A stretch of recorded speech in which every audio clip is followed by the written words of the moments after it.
Hello my friends and welcome back. Thank you very much for being with me again today.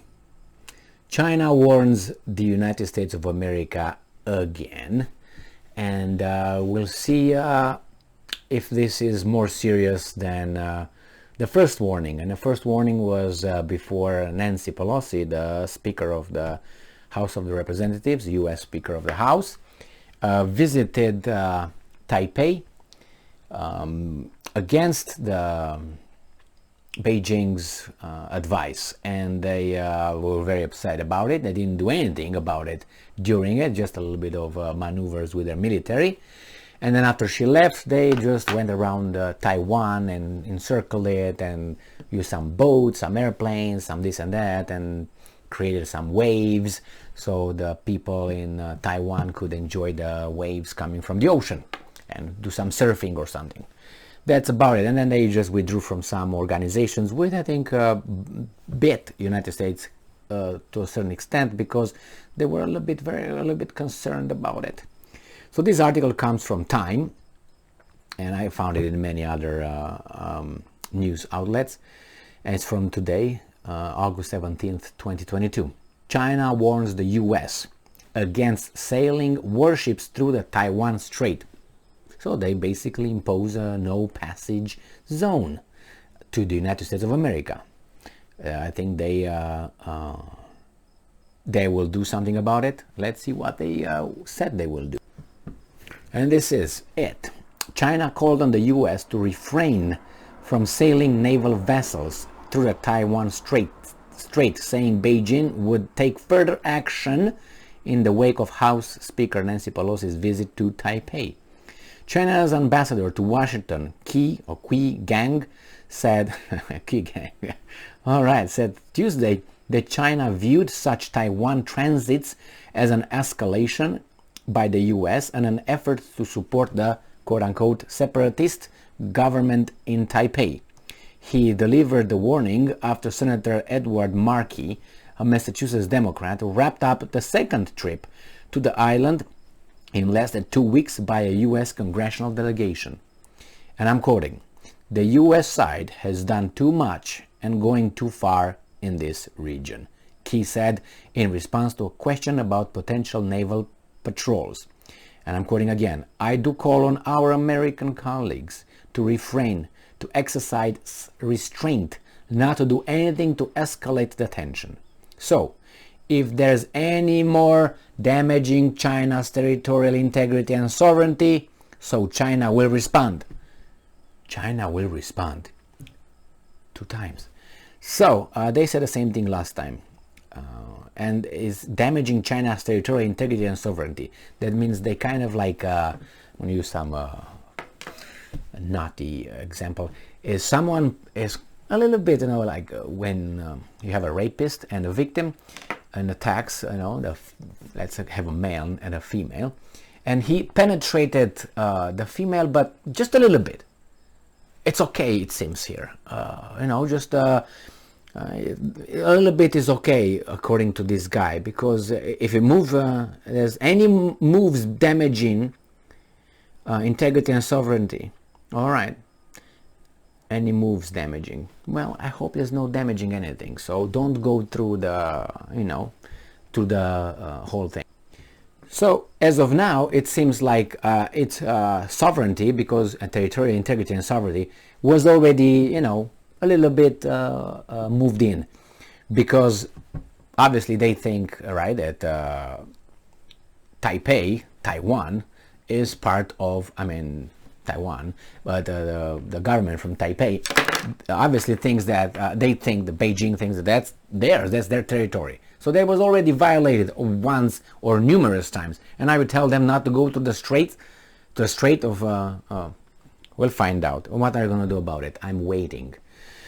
The Biden administration has said it would conduct air and maritime transits through the Taiwan Strait after China responded to Pelosi's trip with a series of military drills around the island, including likely firing ballistic missiles over Taipei.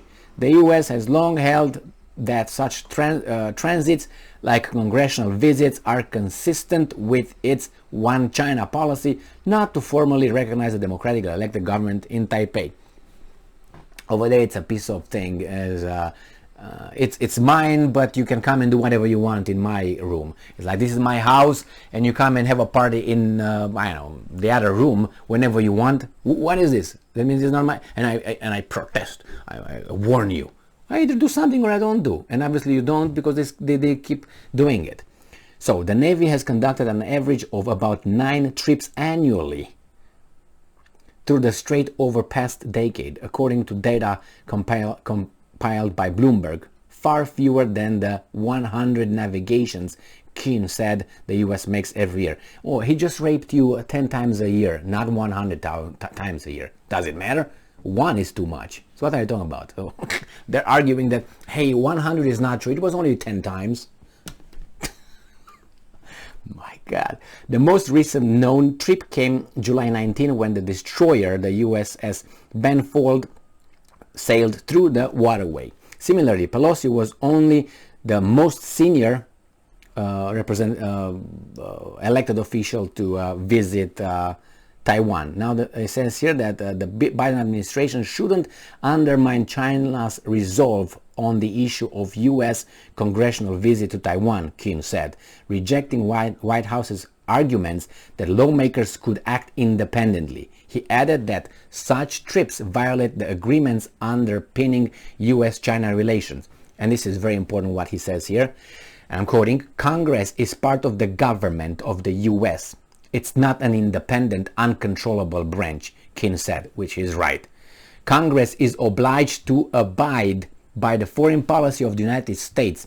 That's why we, and again, we feel very frustrated and dissatisfied with Senator Markey's visit to Taiwan. It's provocative, it's unhelpful." And I think they're right.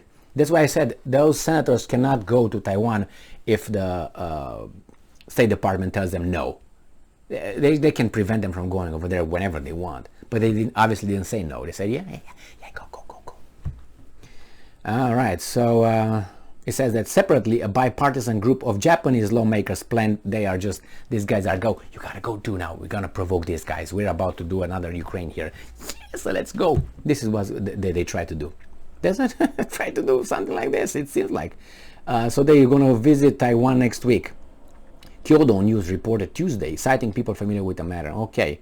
And Keane said that Keane defended the Chinese military's response to the trip, saying the drills were, quote-unquote, open, transparent, and professional. I'm quoting again, "We are handling a serious fallout from Pelosi's visit," Keane told reporters in Washington. He warned the U.S. not to, quote-unquote, underestimate the strong resolve, determination, and the capability of the Chinese government and the people to defend national sovereignty and territorial integrity. So, yeah, it was transparent. You could see the Navy ships over there. It was professional. They hit the targets straight and clean. And what else he said here? Open. Yeah, open. You can see it. Transparent and professional, of course. So, yeah. Oh, my God. So, what's going to happen? I foresee that the Americans will send a few ships through the strait. And what are the Chinese going to do? They're going to protest again, and they're going to warn and do, I don't know what. If they don't start economically, which is going to hurt me personally because of those guys over here who handle me, the Americans, what are they going to do? Nothing. They're going to do what they've been doing for years. And the Chinese, the only thing that they can hurt these guys here is economically. And they hurt us. They don't hurt them, the ones who make the decisions to hurt us. Because by their decision for Taiwan, I'm going to have a worse life. I have one life. One. That's what I have. One life. And these guys are dictating how the circumstances will be. I'm going to have a hard life, a bad life, the only one I got because of those guys. Do I want that? No. No. What can I do? Work within the system and vote. Yeah, I will vote. Yeah. After they destroy the country, I'm going to vote. Some other weasels in the office are going to do the same thing because the masters, the sponsors are behind both. Can you see how ridiculous it is? We have two options. We're offered two options, only two options, and both of them are sponsored by the same guys. It's such a gimmick. Thank you very much for being with me again today. Stay strong, stay smart, look for the truth, and be just.